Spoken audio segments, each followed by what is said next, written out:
Hello everyone, this is Jonathan Little for PokerNews.com. If you are enjoying these videos on Poker News, make sure you check out my blog over at JonathanLittlePoker.com. There we have lots of free poker articles, also my weekly podcast called Weekly Poker Hand, where we go through hands very similar to what we do here for Poker News. And if you like this, you'll certainly like that. So check it out at JonathanLittlePoker.com. This week we're playing a hand from the same tournament that we played the previous hand in. This is from a $3,500 buy-in World Poker Tour event. We are pretty early in the day and they fold around to me on the button with pocket sevens. Someone recently put in a comment, something to the effect of, do you play every hand in position? It seems like you're in position every single time. And the short answer to that is yes. You want to play a lot of hands in position. And if you're not in position, you want to make sure you start with a very strong hand. So play good hands from in position, and then you can splash around a bit from out of position. I said that backwards. Play good hands out of position, splash around a bit from in position. So here, we raise with pocket sevens, and then a tight, aggressive kid elects to 3-bet from the small blind to 2,600. I think this is a particularly bad re-raise size, because when I raise the button to 1,000, and it's only 1,600 more, the pot's going to go up to about, let's call it 6,000 chips. So I have to put in 25% of this pot to continue. So am I going to realize 25% equity in this pot? I mean, the answer is absolutely, right? So this is a pretty big mistake for my opponent to make it this small. If he's going to 3-bet in this spot, he wants to make it much bigger, probably 3,400. I mean, you'll see some of the best players making it 4,000 or 4,500 versus strong players. So I think that's not such a bad strategy. I mean, if he made it 4,500, I still would have called, but I would have been much more unhappy about it. Whereas here, I'm just going to call every single time, or at least the vast majority of the time, and that's not going to work out well for my opponent because I'm in position. When you're in position, you can see lots of flops. So here we don't really have much of a difficult decision as to whether we should continue or not because we flop a set. It's always good when you flop a set. It comes king, 8, 7, 2 spades. The main question here is, should I raise for value/protection? And given we are very deep stacked, I think raising has a lot of merit because if our opponent does have a good hand like ace, king, or aces, I want to make sure we get all of the money in. And if we just call, the pot's going to go up to 12,000. On the turn, our opponent's going to bet maybe 6,000. If I raise at that point, my hand looks really strong, so maybe I'll just continue calling. Pot will go up to 24,000. Then on the river, he'll bet 12,000. And then if I shove, again, my hand looks incredibly strong. So we're going to have a tough time getting all the money in if I just call. But notice that we're only going to be able to get all the money in if my opponent has exactly maybe king, jack, or better. And even then, he may not decide to get it all in.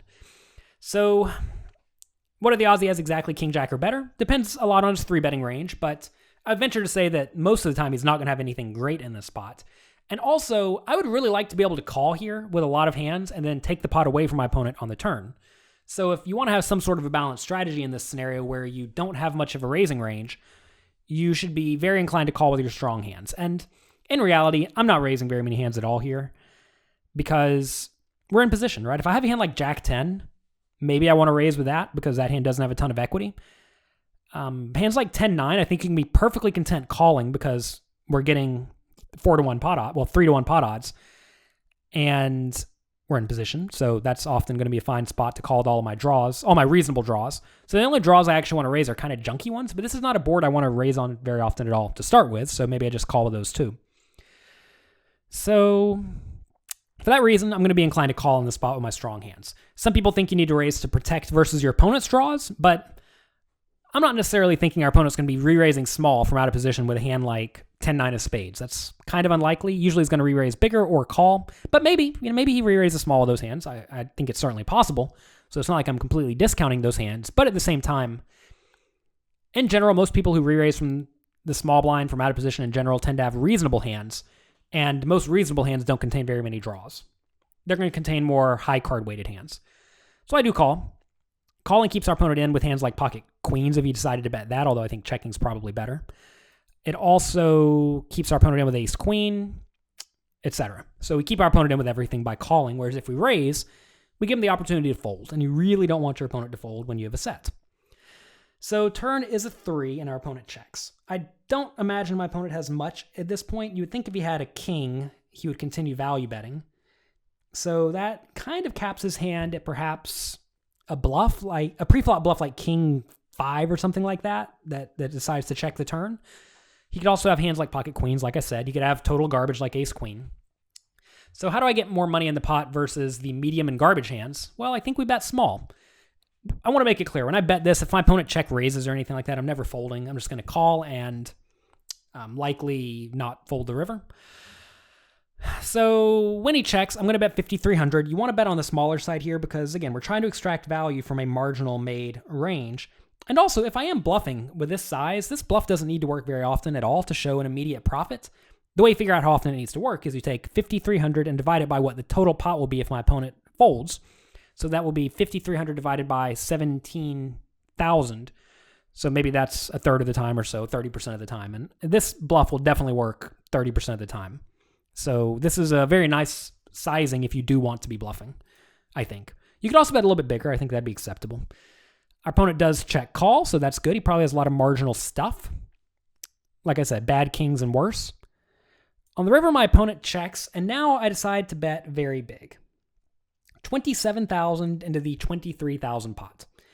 This is a line that you are seeing some of the better players take more and more often as poker continues to get more advanced, where if I was in this scenario with a hand like Jack 10 or 10-9, I would love to ensure my opponent folds out everything worse than a king, right?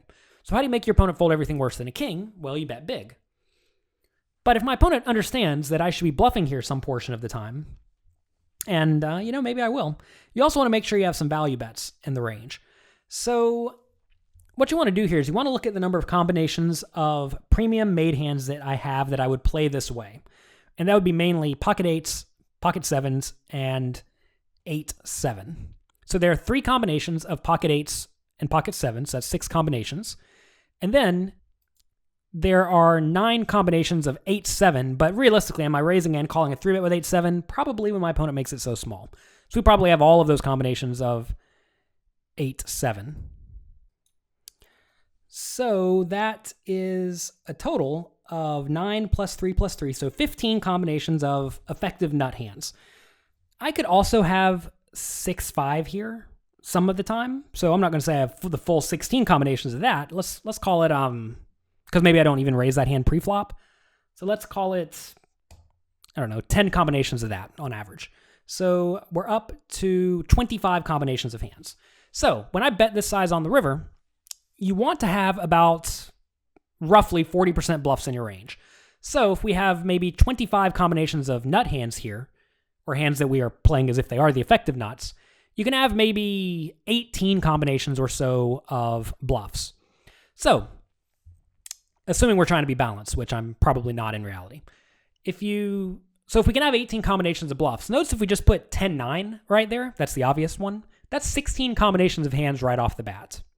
So we can't really have very many more hands than the 10-9s. I would also have Jack 10 in the spot and Jack 9 in the spot, and if we bluff with all of those, that's going to be way too many bluffs. That's going to be 48 combinations of bluffs.